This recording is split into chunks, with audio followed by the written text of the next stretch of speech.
Sejam bem-vindos, pessoal, ao nosso Fórum Teológico Drops. Sou o professor Roberto, aqui da casa. Estou com a ilustre presença do Felipe Breder, do Yuri Breder. Vieram aqui para Curitiba com a gente no Fórum Teológico para compartilhar um pouco de um tema muito interessante, muito relevante, que é a apologética contemporânea. E um pouco porque é um tema longo, extenso, então a gente nunca termina de estudar um assunto, né? E eles estão aqui para falar um pouquinho mais disso com a gente, nessa nossa parceria entre Fórum Teológico e o nosso podcast Praxis. E eu vou começar com as apresentações, pedindo para vocês ficarem à vontade, se apresentarem, de onde vocês vêm, como é que está hoje o ministério, como que vocês estão trabalhando.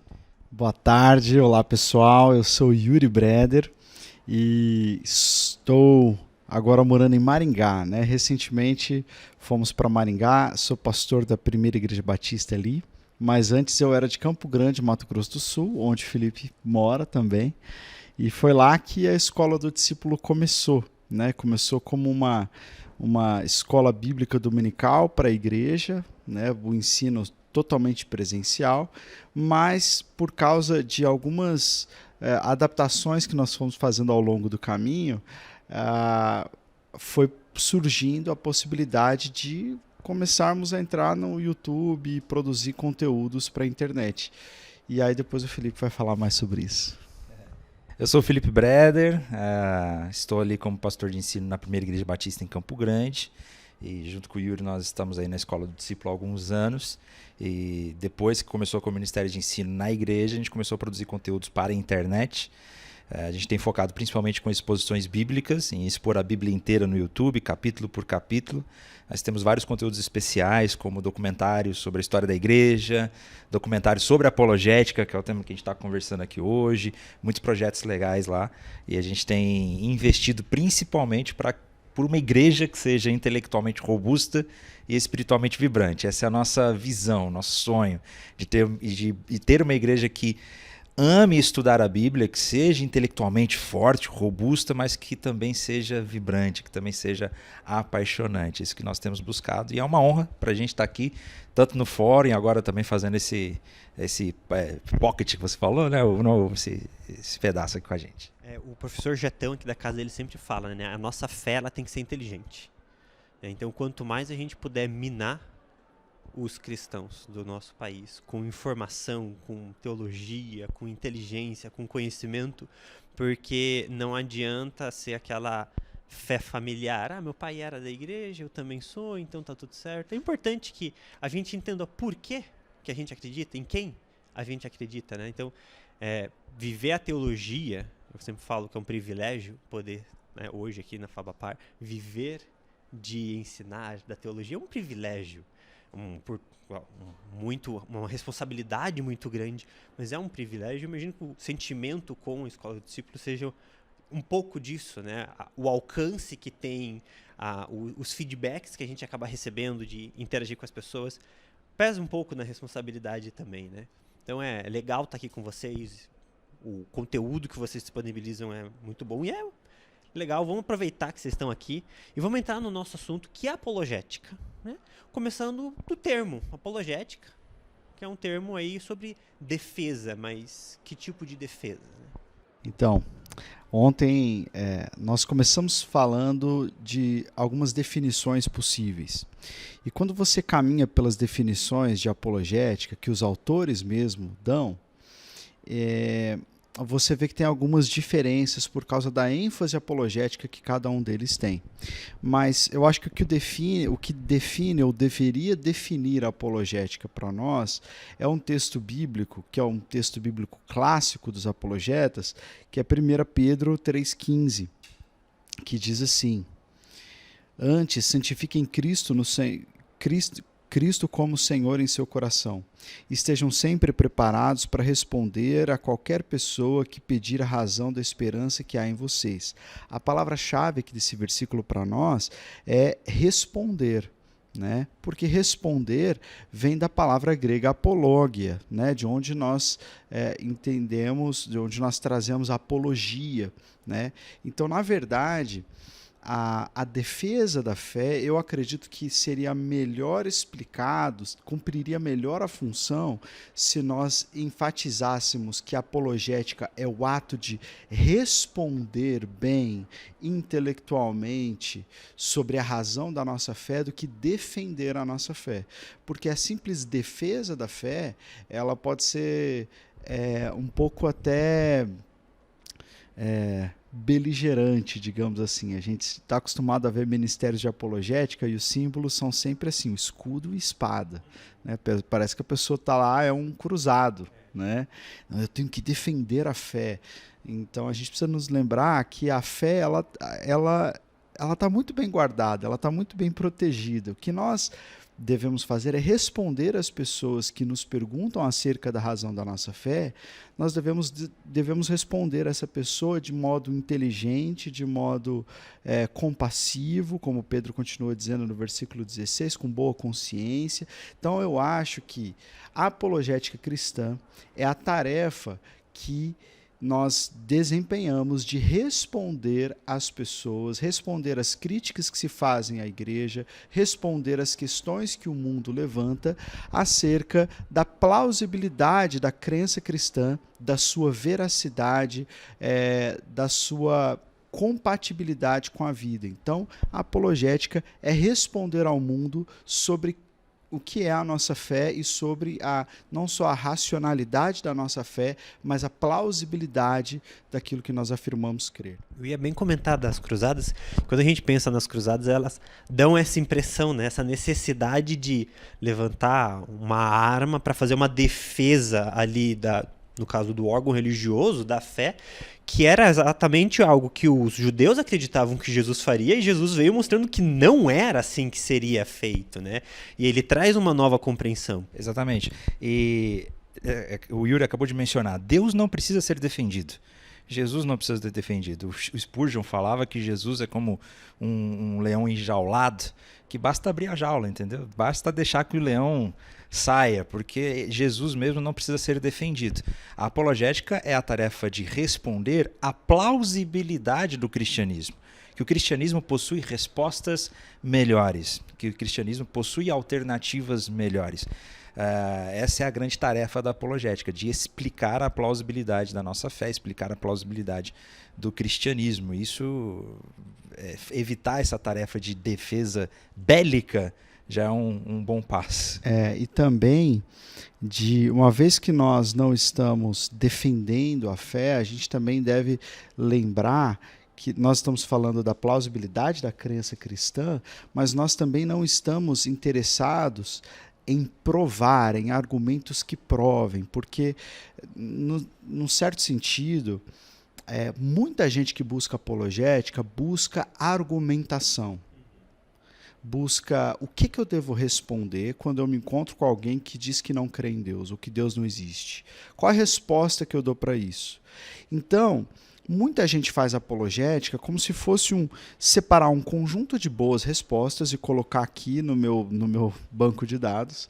E se eu encontro uma pessoa que defende o aborto, eu dou essa e essa e essa resposta, entendeu? Quando, na verdade, para nós, a apologética está mais relacionada com o ato de você se relacionar e ouvir as perguntas que estão te fazendo. Porque, para responder, é necessário ouvir uma pergunta. Ninguém responde uma pergunta que não foi feita, com raras exceções dos teólogos, né, que gostam de responder perguntas que ninguém está fazendo, mas a gente precisa entender que existem questões que na nossa cultura precisam de respostas. Existem dilemas pessoais, existem dilemas sociais, existem dilemas científicos, filosóficos, e eles precisam de uma resposta. E nós acreditamos que o cristianismo, a fé cristã ou a crença cristã, tem respostas para todas as questões que nós enfrentamos na vida, e que essas questões, essas respostas, elas são compatíveis com a vida, né? Então, não estamos interessados numa apologética bélica, não estamos numa apologética que parte de um lugar de orgulho, né, de uma certa superioridade intelectual, moral.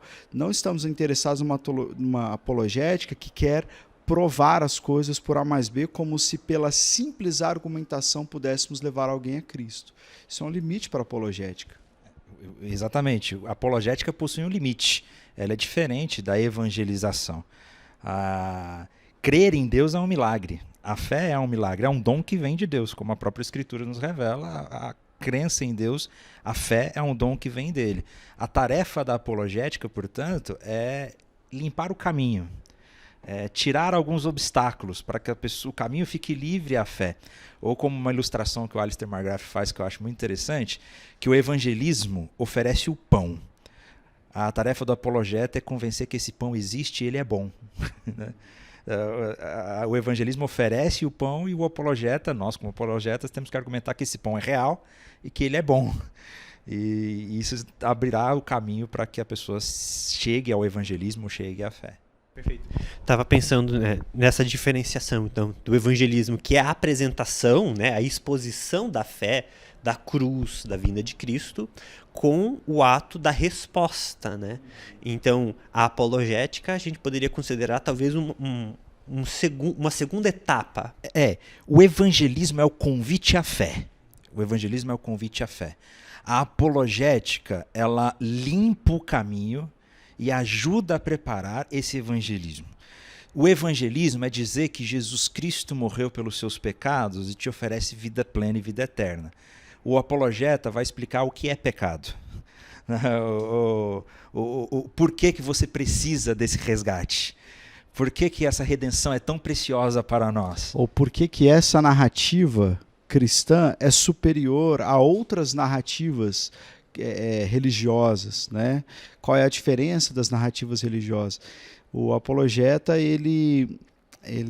o ponto de partida dele é sempre a dúvida do outro. É sempre o ponto em que o outro está. E a primeira coisa que o apologeta deve fazer é entender qual é a cosmovisão dessa pessoa que está conversando comigo. Porque uma vez que nós entendemos qual é a sua cosmovisão, a visão de mundo que essa pessoa tem, nós então poderemos oferecer as respostas necessárias para que ela possa receber esse pão. Pensando numa realidade bíblica, antes da gente vir para uma realidade mais contemporânea, a gente tem as cartas de Paulo com objetivos específicos de ensinamento para situações específicas que cada uma daquelas igrejas estavam vivendo. O apologeta ele tem que fazer isso, né? Ele tem que entender a situação onde ele se encontra, onde aquela pessoa se encontra e tentar ali talvez se colocar no lugar dela para achar a melhor resposta que vá abrir esse caminho para essa pessoa. Exatamente. E nós vemos claramente essas diferenças assim no livro de Atos, nas cartas paulinas. O primeiro sermão de Pedro, logo após o Pentecoste, é interessante ver qual foi a estratégia apologética dele. Ele falando para um público judeu, então ele se apoia numa apologética histórica, ele pega evidências históricas, fala, olha, a nossa história está se cumprindo. Ele usa as autoridades que o apóstolo Pedro usa é a própria Escritura e as profecias, porque eram uma autoridade reconhecida pelos judeus, e ele se utiliza de uma linguagem que os judeus entendem. Nós vamos para o discurso do apóstolo Paulo em Atenas, é completamente diferente. Os atenienses não conheciam a Torá, não conheciam a história de Israel, eles não tinham a palavra como autoridade. Então o apóstolo Paulo ele usa outra autoridade, ele vai usar a autoridade dos próprios poetas estoicos para poder argumentar trazer o argumento dele. Uma excelente apologética cultural, né? Excelente apologética cultural, ele conhece qual é a realidade e ele tem a resposta certa para oferecer as perguntas que eles fazem. E na primeira carta aos Coríntios é interessante que Paulo fala que os judeus eles buscam poder e os gregos buscam sabedoria. Então, olha as perguntas que eles fazem, né? E Paulo diz que Jesus é poder para os judeus e sabedoria para os gregos. Ele oferece a resposta para as perguntas que eles estão fazendo. Isso é interessantíssimo. Tem uma carta de Paulo, não vou lembrar se é Gálatas agora, que ele fala assim, quando fui falar com vocês, eu abri mão dos argumentos lógicos. E ele fala da experiência onde ele estava, em Atenas em Coríntios. E ele usa isso. Então, numa situação, ele usa uma estratégia. Em outra, ele tem que entender. Me fez judeu para os judeus e romano para os romanos. Exatamente. Quando ele fala com a igreja, ele está falando com o público que já pressupõe a verdade de Deus, já pressupõe que Jesus é o Senhor. Então ele responde às questões e responde às heresias, né, aos falsos mestres, de acordo com o Evangelho. Diferente do que ele fez lá em Atos, diferente do que ele faz diante de Festo ou diante de Agripa. Né? Então, dessa forma, quando a gente trata a apologética como essa resposta, como o ato de responder solidamente sobre a plausibilidade da fé cristã, nós falamos, então, todos somos apologetas. Sim, todos nós, quando algum amigo nos pergunta, mas por que você é cristão? Você está diante de uma oportunidade de fazer apologética. Você vai oferecer uma resposta e você deve oferecer uma resposta que seja robusta, que seja plausível, que seja racional, que faça sentido, que seja adequada com a vida, né, que responda a dilemas. Então, apologética não é uma matéria que se dá no seminário e que a gente aprende lá, né, até falando sobre isso ontem. O que é apologética? É uma aula que você tem lá no seminário, você aprende sobre Mórmon, Testemunho de Jeová, né, Adventista e só. Não, é muito mais. A gente deveria estar o tempo todo aprimorando, afinando as nossas respostas. Os grandes apologetas que a gente teve no século, nesse último século e no tempo contemporâneo, não eram reconhecidamente apologetas, como Tim Keller. Tim Keller, todo mundo lia os livros dele, ele faz uma excelente apologética, mas ele não era, ninguém falava assim, o apologeta. Você pensa em apologeta, você pensa no William Lane Craig, né? Mas não no John Stott, por exemplo, excelente apologeta. No C.S. Lewis, excelente apologeta. Né? Por quê? Porque eles estavam em contato com as perguntas mais difíceis do seu tempo e oferecendo respostas plausíveis acerca da fé. Nesse sentido, a tarefa do apologeta, a tarefa quando a gente fala de apologética, não é oferecer respostas prontas, porque cada pessoa e cada público, a resposta vai variar da maneira como você vai oferecer essa resposta. Nossa principal tarefa é começar a pensar como apologetas.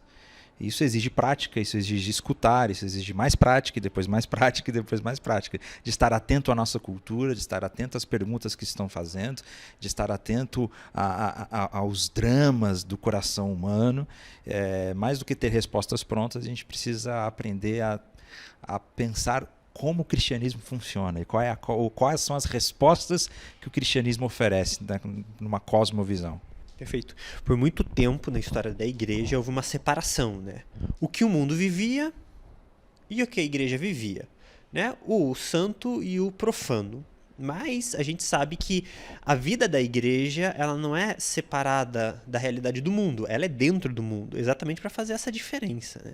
Então, quando a gente observa essa necessidade da compreensão, da cosmovisão, da realidade social, a gente vê que a igreja, em sua função apologética, ela tem que estar dentro da comunidade, né? É importante esse contato, sociedade onde se encontra, seja na igreja local, ali o bairro, seja o ato missional do missionário que vai e realiza aí uma ação em outro país ou na própria região. Então há essa necessidade não somente de um profundo conhecimento bíblico, mas de um contato verdadeiro com a sociedade em que a igreja se encontra. O Francis Schaeffer, ele dizia que... Não, antes do Francis Schaeffer, vale mencionar o Karl Barth, que ele falava que o teólogo ou o pastor ele precisa estar com a Bíblia numa mão e o jornal do dia na outra mão, que ao mesmo tempo que nós temos a revelação geral de Deus por meio da palavra, a gente tem que estar atento ao que está acontecendo na cultura ao nosso redor. E o Francis Schaeffer ele dizia que infelizmente a igreja é a última a chegar nas grandes mudanças culturais. As mudanças culturais das cosmovisões começam na filosofia, passam para as artes clássicas, as artes em gerais, depois para a cultura popular, e geralmente a igreja é a última a chegar nessas mudanças culturais. Justamente por esse isolamento de nós não estarmos ouvindo a nossa cultura. E se nós estivéssemos envolvidos e ouvir a nossa cultura, nós estaríamos melhor preparados para responder. Isso é uma coisa interessante, né? Tertuliano, lá no período ainda dos pais, né?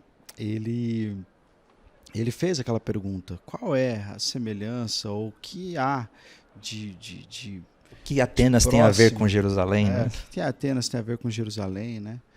Então, tentando estabelecer um tipo de limites para que a cultura clássica da época não interferisse no crescimento da igreja e na percepção daquela fé que estava sendo dogmatizada naquele momento. É engraçado porque ele usa da retórica e da filosofia, depois, quando ele vai fazer a sua sistematização do que seria a doutrina da trindade divina, né? Mas, assim, essa relação da igreja com a cultura, ela já tem sido muito estudada há muito tempo, mas eu gosto muito do que Agostinho de Hipona propõe. Ele propõe uma apropriação crítica da cultura clássica, que é o seguinte: ele faz até uma analogia, ele diz assim, quando os israelitas, que ainda não eram israelitas, né, quando os hebreus saíram do Egito, eles saíram trazendo ouro, pedras preciosas, coisas, e levaram para o deserto, né? De quem era aquilo ali? Eram estátuas, eram ídolos feitos de ouro, mas quem é que fez o ouro? O ouro quem fez foi Deus. Deus é o dono do ouro. Ainda que aquelas pessoas idólatras tenham pegado aquilo que Deus fez e desfigurado, aquilo ainda tinha uma origem divina. Então agora eles deveriam pegar e transformar aquilo para novamente servir a Deus, e se tornou, né, os objetos ali do tabernáculo e da arca e tal. Então o que ele está querendo dizer é o seguinte, que na nossa cultura a arte, a criatividade, o bem, a poesia, a vida, o apelo pela verdade, a ciência, todas essas coisas, elas pertencem a Deus. Ainda que o mundo as tenha desfigurado, é importante que nós mostremos para as pessoas a relação imediata que tem entre Deus e todas essas coisas, né? De que Deus está aqui. Então nós aproveitamos a cultura clássica, mas aproveitamos a cultura clássica de maneira crítica, né? De maneira crítica. Não é qualquer coisa que nós trazemos, que nós recebemos, mas nós temos que ser bons hermeneutas culturais, não só hermeneutas bíblicos, mas hermeneutas culturais, para lermos bem a nossa cultura, aproveitarmos aquilo que há de imagem de Deus, aquilo que há de graça comum, e então usarmos isso como ponto de partida para a nossa tarefa apologética. Muito bom. A igreja é constantemente lida pelas pessoas ao seu redor e julgada, né? Então, a gente tem que também saber ler-los e nos posicionar desta forma correta. Então, a gente consegue ver que a apologia, então, ela não é levantar a arma contra ninguém. Ela não é um discurso de ódio ou superioridade cristão diante de outras culturas, religiões, né? Até porque o cristianismo em nenhum momento foi feito para diminuir os outros, pelo contrário, para abraçar a todos. E a gente tem que ter essa postura muito sábia de posição social, cultural, observar com amor, com carinho, para melhor a gente poder alcançar. O que a gente consegue diante de tudo isso, né, assim, pensar, talvez, não sei se elementos práticos ou princípios para a gente conseguir gerar, porque eu acredito que é uma transformação que tem que ser feita dia a dia, né, igual devocional. Você não começa de um dia para o outro lendo a Bíblia inteira. Você se acostuma, dia a dia, a separar aquele período, até que aquilo se torna algo natural do cristão. E aí você vai sentir falta da devocional se você não faz. A gente tem que ter essa construção, né, da consciência, de estar preparado.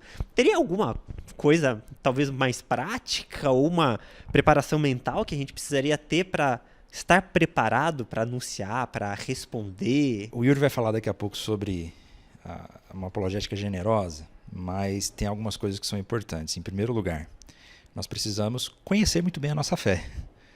Se nós vamos explicar a nossa fé, nós precisamos conhecer muito bem aquilo que nós cremos. Nós precisamos estar preparados nesse sentido.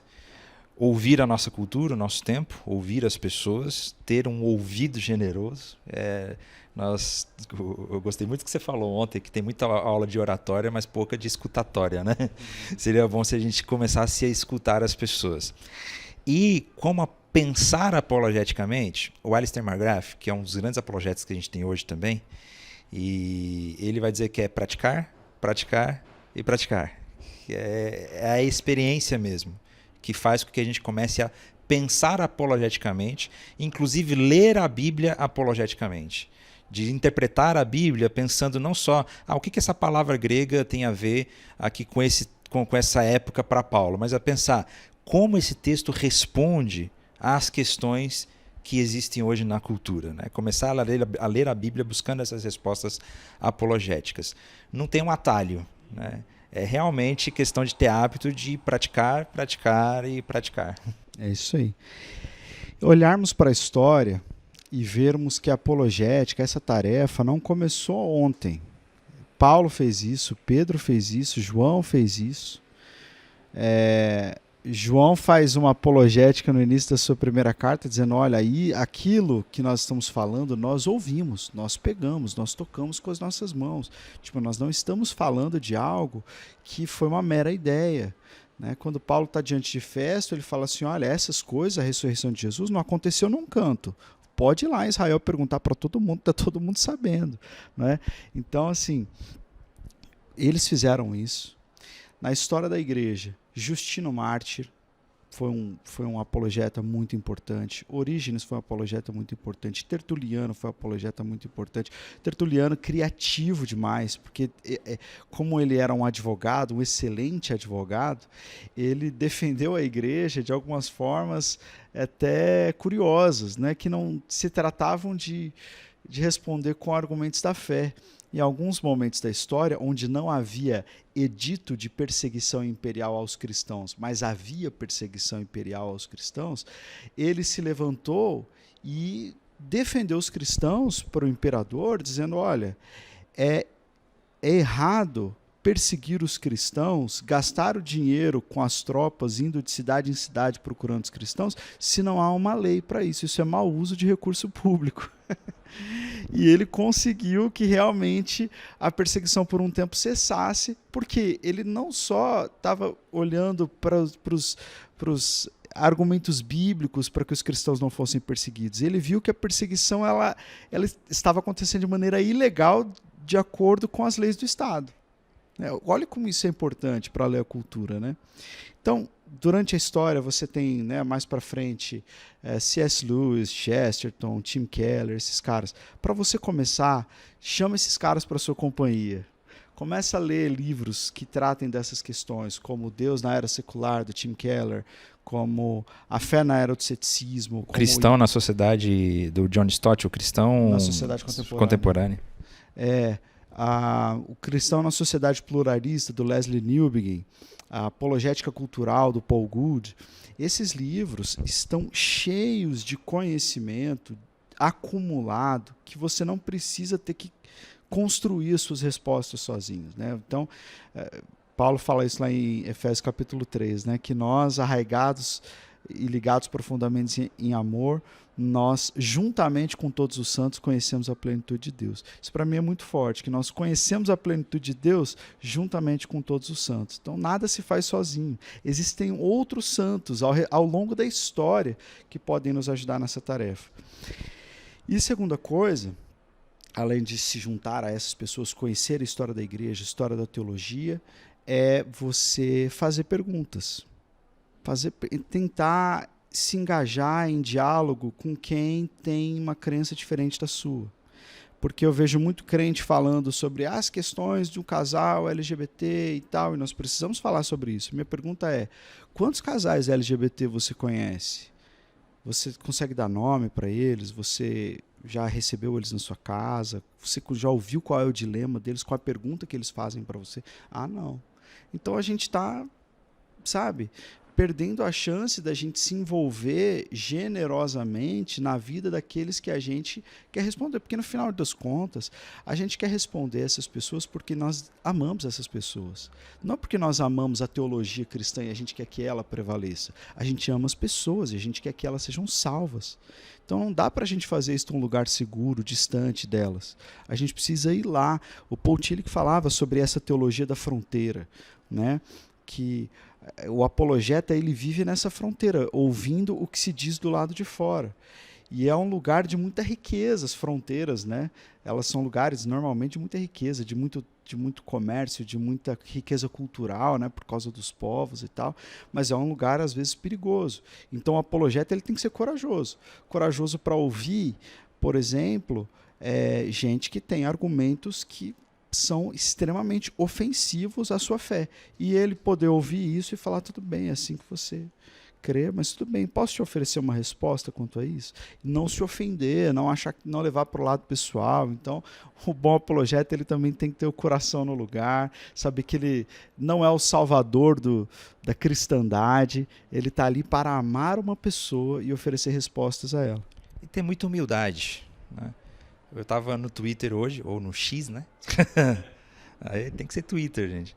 Mas eu estava no Twitter hoje e um professor compartilhando que ele chegou numa sala de aula, no seminário, e ele falou assim, olha, vocês serão um dia futuros pastores e pastoras. E nesse momento um aluno dele, no primeiro semestre, pronto. Aí, professor, agora já me decepcionei completamente, ficou irritadíssimo, aquela coisa toda, né? Porque ele que é pastorado feminino, aquela polêmica toda e tal. E ele falando, cara, se a gente não tiver a humildade de entender outras visões e de saber que o nosso pensamento teológico não é único, a gente não vai conseguir ganhar o coração das pessoas. Se você quer ganhar o coração de alguém, como é que você vai ganhar o coração de alguém se você já começa desacreditando aquela pessoa, tirando a credibilidade dela? Como é que você vai ganhar o coração de alguém que você já chega mandando para o inferno? A experiência que o Franz Schaeffer teve com Karl Barth. Não vai conseguir. Essa foi uma experiência que mudou a vida e o tipo de apologética do Francis Schaeffer, porque ele era o cara antigamente da espada e da cruz, né?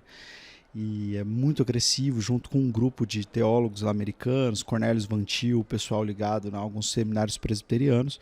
Eles eram conhecidos pela sua dureza, por defender o evangelho contra o liberalismo, e eles eram muito duros mesmo. E escreveram um artigo contra o Karl Barth, né? Falaram, olha, nós temos mais coisa em comum com o catolicismo romano do que com a teologia do Karl Barth. E acabaram com ele. E aí, pouco tempo depois, Karl Barth vinha para os Estados Unidos para uma conferência, para dar aula. E aí o Francis Schaeffer manifestou um desejo público, em algum jornal, alguma entrevista, de conhecer o Karl Barth e de conversar com ele. E o Karl Barth escreve uma carta, que ela é domínio público, está na internet, está para todo mundo acessar. Mas é uma carta assim, dizendo, o que você quer comigo, cara? Você já me jogou no inferno, você já me enforcou, já me jogou com os hereges. Você quer perder seu tempo comigo? Eu não tenho interesse nesse tipo de cristianismo investigativo e punitivo que vocês praticam, onde vocês estabelecem quem é e quem não é. Isso não funciona comigo. Então, vocês já me jogaram para os leões, eu acho que você deve gastar mais tempo com seus amigos católicos do que comigo, porque comigo você não vai ter nada. E essa carta fez o Schaeffer entrar numa crise muito grande. E dessa crise nasceu o livro Verdadeira Espiritualidade. E há então um shift, há uma mudança na maneira como o Schaeffer fazia apologética. Aí foi que ele se tornou alguém que, como depois veio o Labri, né? O Labri, a sua instituição, que é um lugar de diálogo. É um lugar de conversa, de conversas à mesa, um lugar de hospitalidade, onde as pessoas debatem sobre arte, política, filosofia, educação, sobre todos os assuntos, e é um lugar aberto a todas as pessoas, mas ele não era assim, né? Ele se tornou assim porque ele percebeu que não adiantava ele ter a verdade se, ao comunicá-la, ele feria tanto as pessoas a ponto de fazer com que elas não recebessem aquilo de tão precioso que ele tinha para oferecer. Quando eu comecei a estudar teologia, né, um pastor da minha igreja chegou, e eu sempre conto essa história porque ela foi impactante para mim, e eu acho que é um pouco dessa visão. E ele falou assim, quando que você começa as aulas? Amanhã, era um domingo, começava na segunda. Ele, então deixa eu te dar uma dica, vai com o seu coração aberto, porque a resposta que você acha que está certa, talvez não esteja. E aí no meu primeiro dia de aula eu vim e eu percebi que ele estava certo. Porque a gente aprende muito quando a gente vem para a faculdade, né? E eu vi muitas pessoas com o coração fechado, não dispostas a ouvir a realidade da outra igreja ou a teologia que a outra pessoa ali exercia. E isso gerava conflitos. Conflitos que magoavam e não que resolviam. Isso dentro da própria igreja. Então, como a gente, às vezes entre denominações, né, a gente acaba não conseguindo se abrir para conversar com o outro, seja uma teologia mais avivada ou mais tradicional, como é que eu vou conseguir me abrir para conversar com quem está por fora? Porque eu preciso alcançar essa pessoa. Né? Então, ter esse coração aberto, essa mentalidade aberta para compreender, entender e, com amor, gerir essa conversa, isso é muito importante. Né? Acho que é um dos pontos principais, assim, da realidade do cristianismo, do que Jesus propôs. Porque ele, efetivamente, era isso. Ele raramente atacava. Era sempre na resposta, era sempre fazendo a pessoa pensar. Olha, veja, vocês estão lendo a Bíblia, vocês estão lendo o Antigo Testamento da forma errada. E aí ele argumentava. Então a gente tem que estar realmente aberto para isso, né? Para conseguir alcançar essas pessoas dentro da realidade delas e mostrar que o pão é bom. Né? E tem uma frase, ela foi dita no contexto de liderança, mas eu acredito que ela funciona nesse aspecto aqui também. As pessoas não vão se importar com quanto você sabe, até que elas tenham certeza do quanto você se importa com elas.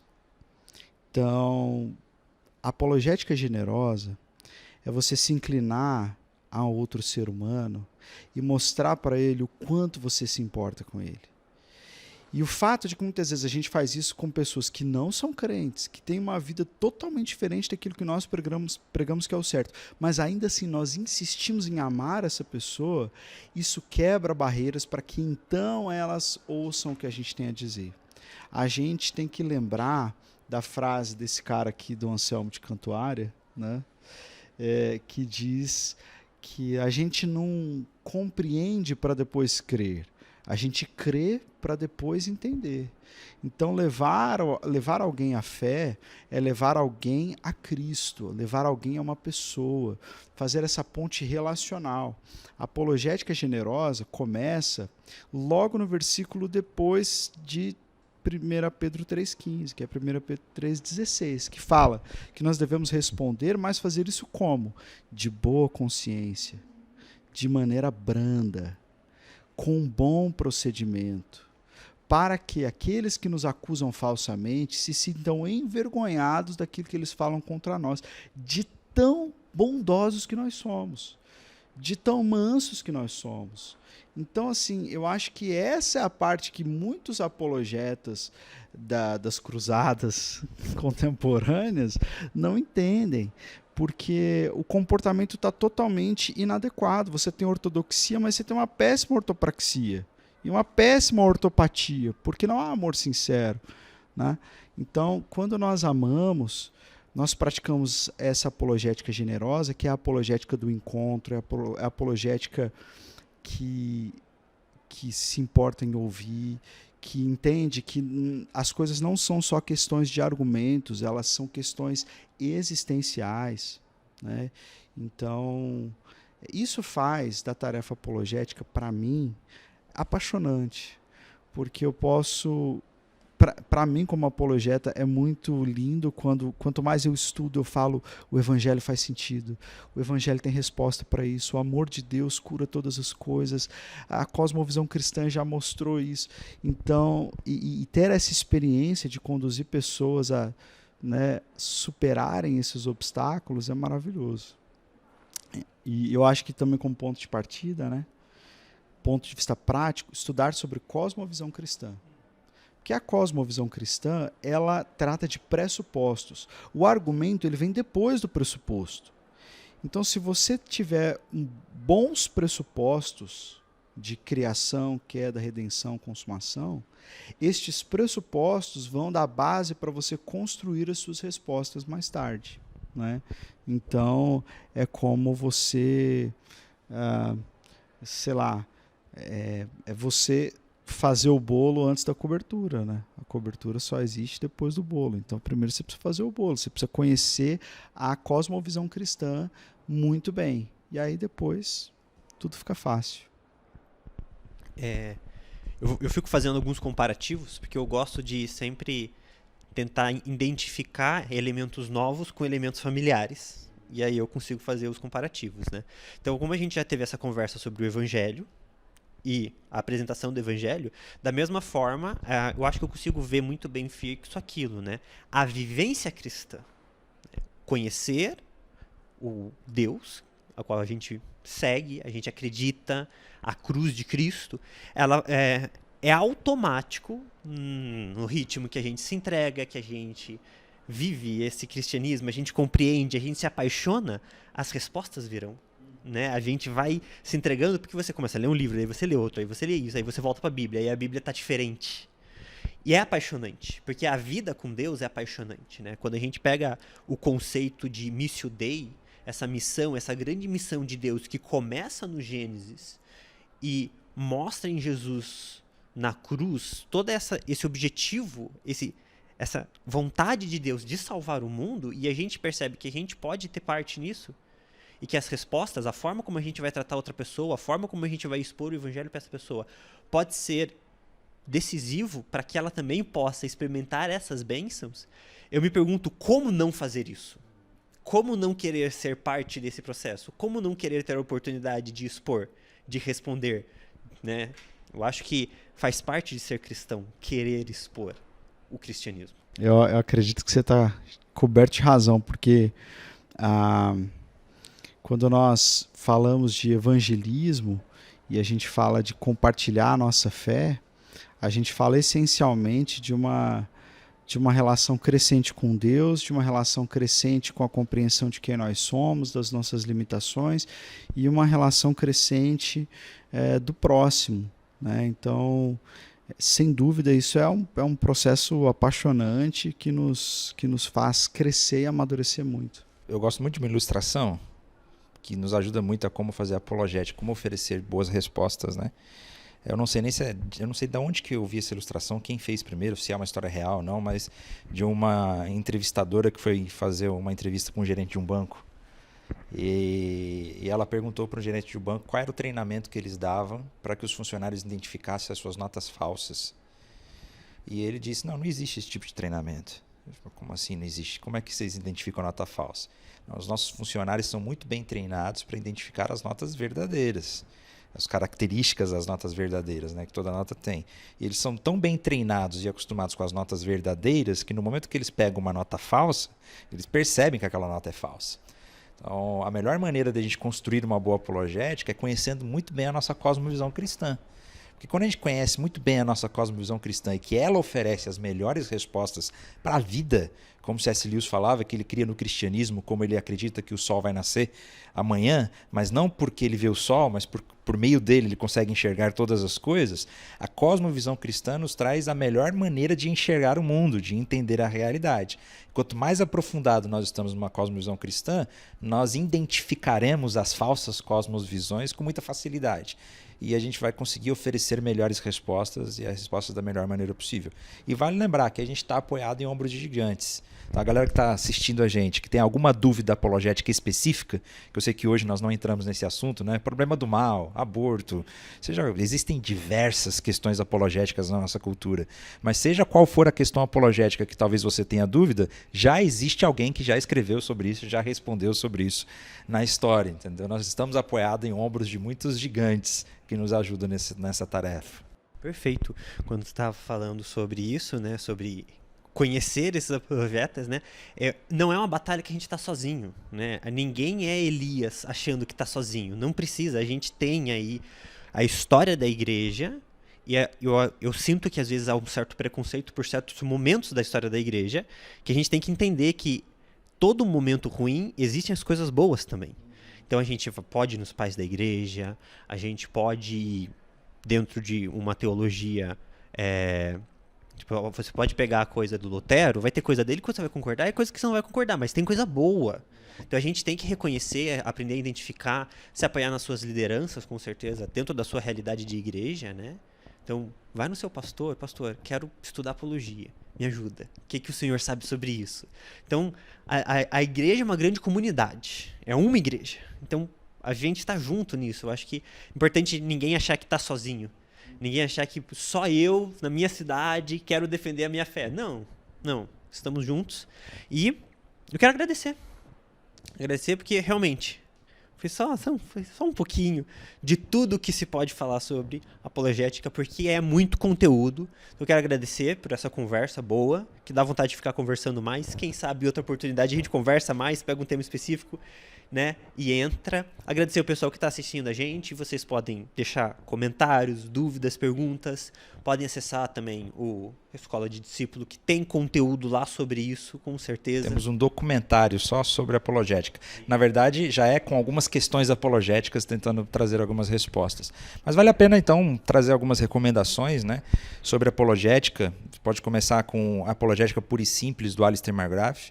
Tem também a Apologética no século XXI, do Alistair McGrath também.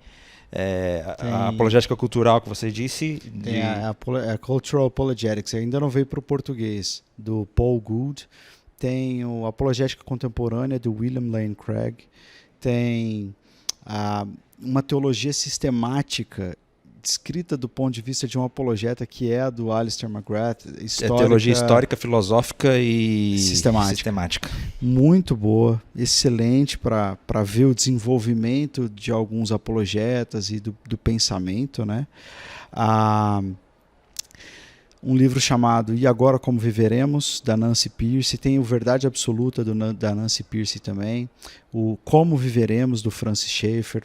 A Morte da Razão, também do mesmo autor, O Deus que Intervém, enfim.